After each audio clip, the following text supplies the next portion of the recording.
वरहमतुल्लाहि वबरकातुहू। Hi guys, कैसे हैं आप लोग। मैं उम्मीद करता हूँ अल्लाह ताला के करम से आप लोग सब खैर खैरियत से होंगे।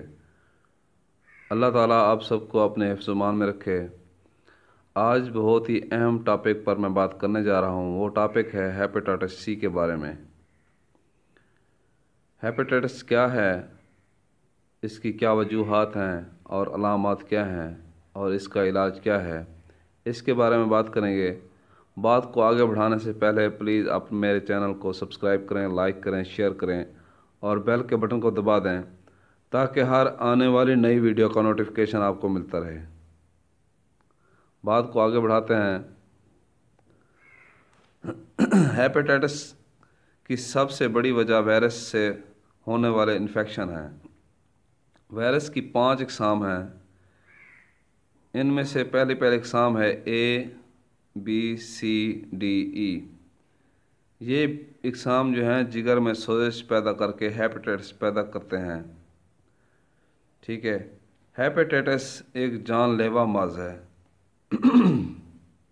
अब तो माशाल्लाह हेपेटाइटिस की वैक्सीन भी दस्तयाब हो चुकी हैं और कुछ लोग वैक्सीन करवाते हैं और कुछ लोग देसी टोटके आजमाते हैं और कुछ लोग होम्योपैथिक का इलाज करते हैं। हेपेटाइटिस की वजह क्या है। हेपेटाइटिस जिगर के खुलियों की सोजिश और इन्फेक्शन का मर्ज़ है जो ज़्यादातर वायरस का बायस होता है। जिगर के खुलिये इन्फेक्शन की वजह से ख़राबी का शिकार होते हैं और काम करना छोड़ देते हैं। बाज़ अफराद को इसके बायस कई अलामात ज़ाहिर होती हैं, लेकिन कुछ ऐसे भी हैं जिनकी अलामात इतनी मामूली होती हैं कि इनको इल्म भी नहीं होता कि हमें हेपेटाइटिस है या नहीं है। वक्ती तौर पर या कुछ देर के बाद वो ज़ाहिर होती हैं। ठीक है, और ये दायमी और देरीना सूरत इख्तियार करके क्रानिक भी हो सकता है। दायमी मर्ज़ बतदरीज बढ़ता है 6 माह बाद या 6 माह से ज़्यादा लंबा अरसा गुजरने के साथ ये दायमी सोजिश आहिस्ता आहिस्ता जिगर को ख़राब करती है। और हेपेटाइटिस की वजूहात क्या हैं। हेपेटाइटिस की सबसे बड़ी वजह वायरस से होने वाला इन्फेक्शन है। ठीक है, ये वायरस मैं पहले बता चुका हूँ, पाँच किस्म का है। ABCDE जिगर में सोजिश पैदा करके हेपेटाइटिस पैदा करता है। दूसरों के दम पर पलने वाले ये कीड़े पैरासाइट जिन्हें तफेली कीड़े भी कहा जाता है, ये बाज़ औक़ात जिगर के खुलियों को ख़राब कर देते हैं, ख़राब करके सोजिश पैदा करते हैं। ये सोजिश फिर हेपेटाइटिस की वजह बन जाती है। ठीक है, जैसे कि मलेरिया पैरासाइट लंबा अरसा रहता है, इसका इलाज भी करते रहते हैं। ठीक है, जिगर में सोजिश करते हैं ये बैक्टीरिया, मसलन ई. नमोनिया जैसे बैक्टीरिया ही बीमारी का बायस बनते हैं। और बाज़ दफ़ा ये वजूहात शराब पीने से, अल्कोहल इस्तेमाल करने से जिगर को शदीद नुकसान होता है और जिगर का सिरोसिस हो जाता है या कैंसर हो जाता है। तकरीबन 20% लोग इसी अल्कोहल या शराब पीने की वजह से हेपेटाइटिस या कैंसर के जानलेवा अमराज का शिकार होते हैं। बाज़ औक़ात जहरीले अनासर की वजह से इस मर्ज़ की वजह बन जाते हैं और बाज़ औक़ात ऐसी दवाइयात को लंबा अरसा बार बार ज़्यादा मिकदार में खाए जाने की वजह से भी हेपेटाइटिस हो जाता है। मसलन दर्दों को दूर करने के लिए दवाइयाँ जो इस्तेमाल करते हैं, पैरासीटामोल, ठीक है, एंटीबायोटिक, मॉक्सिसिलिन, एराथ्रोसिन, TB की वैक्सीन और मिर्गी की दवा और ऐसी कई हर्बल दवाइयाँ, ख़ासकर ऐसी अद्वियात जो गैर मंजूर शुदा कंपनियों से अपने इजा के बायस हेपेटाइटिस की वजह बनते हैं और जिगर में सोजिश हो जाती है, जिसकी वजह से हेपेटाइटिस बन जाता है। इसकी अलामत क्या हैं? हेपेटाइटिस की अलामत हर मर्ज़ में एक जैसी नहीं होती, हर एक में मुख्तलिफ होती है। चूँकि ये एक जो अलामतें हैं चंद दिन बाद या चंद हफ्ते रहती हैं और उसके बाद मामूली वक्त में बाज़ औक़ात अलामत इतनी मामूली होती हैं कि इनका इल्म भी नहीं होता।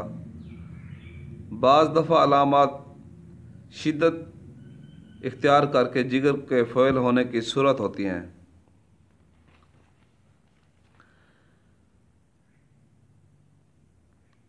और हेपेटाइटिस की इस किस्म की यानी कि हेपेटाइटिस ये काफ़ी अरसे तक रह जाता है और ये एक्यूट और क्रॉनिक बन जाता है। हेपेटाइटिस की शिद्दत की वजह से थकन, मतली, काय काय आती है, भूख लगती है, ठीक है, भूख कम हो जाती है, जोड़ों में दर्द होता है, सर दर्द रहता है। हेपेटाइटिस ए और ई में हल्का सा बुखार होता है और कुछ दिन में पेशाब की रंगत पीली हो जाती है।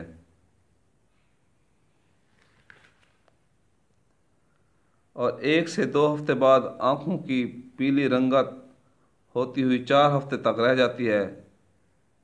उस वक्त इब्तदाई अलामात कम हो सकती हैं, अलबत्ता भूख की कमी, काय मतली जारी रहती है। जिगर सोजिश के बायस कतरे बड़ा हो जाता है। जिगर के मकाम पर दर्द या कोई तकलीफ़ महसूस होती है, ठीक है। इसमें बाज़ दफ़ा तिल्ली बढ़ जाती है और बाज़ अफराद का वज़न भी कम हो जाता है। मरीज़ तो बहुत शिद्दत सख्त किस्म की अलामत भी हो सकती हैं। इसमें इब्तदा ही से दूसरी अलामत के साथ जिगर के खुलियों की इंतहाई ख़राबी शुरू हो जाती है, ठीक है। इसके बारे में बता रहा था मैं कि हेपेटाइटिस की 5 इकसाम हैं। नंबर 1 पर है ए का वायरस कुछ अरसे दूर हो जाता है और दायमी मर्ज़ की सूरत इख्तियार नहीं करता, ठीक है। इसके बाद है बी, हेपेटाइटिस बी जिस्म में दाखिल होने के बाद 30 से 180 दिन तक रहता है। और इसके बाद है सी, हेपेटाइटिस सी में मुब्तला 25% लोग दायमी मरीज़ों को सायरोसिस यानी कि जिगर का सरतान लाक हो जाता है और ये वायरस इस्तेमाल शुदा सुरंज, सुई, ब्लेड या मुतासरा खून इस्तेमाल करने से होता है, तिब्बी आलात या मनशियात की वजह से भी होता है। इसके बाद है डी, हेपेटाइटिस जी का मर्ज़ वायरस सिर्फ उन अफराद पर हमला करता है जो पहले से हेपेटाइटिस बी में मुब्तला हों, इनमें बी वायरस मौजूद हो। इब्तिदा में 2 वायरस इकट्ठे हो जाने के बायस मर्ज़ की शिद्दत बढ़ जाती है और मरीज़ को शदीद तरीन सूरत में ये सायरोसिस हो सकता है या कैंसर हो सकता है। ये वायरस आलूदा सुरंज, ब्लेड, इन्फेक्शन या इंजेक्शन लगाने से होता है। हेपेटाइटिस बी की वैक्सीन, ठीक है, डी से भी बचाव देती है, इलाज के लिए इस्तेमाल होती है। इसके बाद है हेपेटाइटिस ई। हेपेटाइटिस ई का फैलाव भी एक ही तरह होता है, अलबत्ता इंजेक्शन के ज़रिए और माँ से बच्चे को भी हो सकता है। हेपेटाइटिस ई की वैक्सीन मुहैया नहीं है, अलबत्ता इससे हिफाजत के लिए सफाई की ज़रूरत है और इलाज भी ज़रूरी है, ठीक है।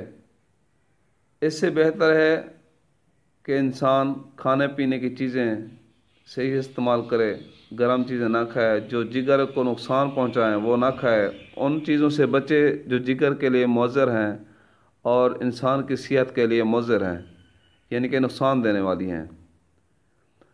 जितना आप सफाई रखोगे, जितना गलत चीज़ें इस्तेमाल नहीं करोगे, उससे आप सेहतमंद रहोगे और जरकान से या किसी भी बीमारी से बचे रहोगे।